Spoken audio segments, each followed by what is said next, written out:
Assalamualaikum warahmatullahi wabarakatuh. Selamat berjumpa lagi sahabat di channel kesayangan kita ini, Dunia Muslim. Channel yang membahas tentang berbagai hal, keunikan dan kearifan agama Islam.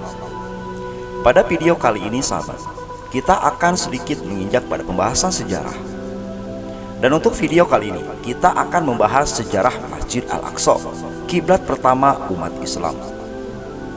Namun sebelum kita bahas apa saja sih sejarah panjang dari Masjid Al-Aqsa tersebut, maka jangan lupa sahabat untuk memberikan dukungan kepada channel Dunia Muslim dengan cara like, komen, subscribe dan juga berbagi di media sosial. Terima kasih. Konflik antara kelompok pejuang Palestina, Hamas dan Israel memang kian memanas sejak serangan yang dilancarkan pada hari Sabtu 7 Oktober 2023 yang lalu. Serangan pejuang multifront dari Hamas yang berupa pengerahan pasukan dan roket di jalur Gaza berhasil menembus perbatasan Israel. Kelompok Hamas menamai serangan tersebut sebagai Operasi Badai Al-Aqsa, sementara Israel yang menyatakan kondisi ini sebagai perang melancarkan serangan balasan bernama Operasi Padang Besi. Operasi Badai Al-Aqsa merujuk pada nama masjid yang menjadi salah satu tempat suci bagi umat Islam selain Masjidil Haram di Mekah dan Masjid Nabawi di Madinah. Berlokasi di Yerusalem Timur, Masjid Al-Aqsa menjadi saksi bisu dalam konflik antara Israel dan Palestina. Maka bagi sahabat yang penasaran apa saja sih sejarah singkat dari Masjid Al-Aqsa tersebut, maka berikut adalah sejarah Masjid Al-Aqsa dan sejumlah fakta yang kami rangkum dari berbagai sumber di internet. Yang pertama, tempat singgah Nabi Muhammad SAW saat Isra Mi'raj. Umat Muslim meyakini bahwa Nabi Muhammad SAW sempat singgah di Masjid Al-Aqsa. Hal ini dilakukannya ketika dalam perjalanan Isra Mi'raj langit. Tempat pijakan Nabi Muhammad tersebut berbentuk batu. Kini batu tersebut terdapat di Dome of the Rock. Pada sejumlah hadis, Masjid Al-Aqsa pun merupakan masjid istimewa karena menjadi kiblat umat Islam generasi awal hingga 17 bulan setelah hijrah sampai kemudian dialihkan ke Ka'bah di Masjidil Haram. Dalam sudut pandang umat Muslim sahabat, Nabi Muhammad SAW diangkat ke Sidratul Muntaha dalam peristiwa Isra Mi'raj dari tempat ini setelah sebelumnya dibawa dari Masjidil Haram di Mekah. Selanjutnya nomor 2, kubah pertama di dunia Islam. Kubah di Dome of the Rock dibangun oleh Abdul Malik bin Marwan yang berasal dari dinasti Umayyah. Kubah ini disebut-sebut sebagai kubah pertama yang dibangun di dunia Islam. Semula kubah ini merupakan kubah kayu yang dilapisi keramik.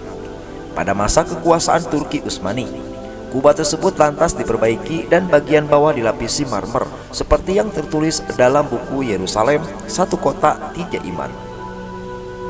Selanjutnya nomor 3, pernah hancur karena perang dan bencana. Masjid Al-Aqsa sahabat ternyata pernah hancur, pernah juga dibakar. Beberapa kali Masjid Al-Aqsa hancur karena invasi dan peperangan, meskipun pada akhirnya dibangun kembali. Masjid Al-Aqsa pun pernah hancur karena bencana. Contohnya pada abad ke-7, masjid ini hancur akibat gempa bumi yang terjadi di wilayah Yerusalem. Pada saat penduduk Israel di tahun 1976, kerusakan kompleks di Masjid Al-Aqsa tak bisa terhindarkan. Selanjutnya nomor 4, punya mimbar buatan orang Indonesia. Pada tahun 1969, Masjid Al-Aqsa diketahui terbakar. Dalam insiden tersebut, mimbar Nuruddin Zangki atau yang dikenal dengan mimbar Salahuddin turut terbakar. Raja Yordania kala itu Abdullah bin Husain II lantas memprakarsai pembuatan replika mimbar masjid.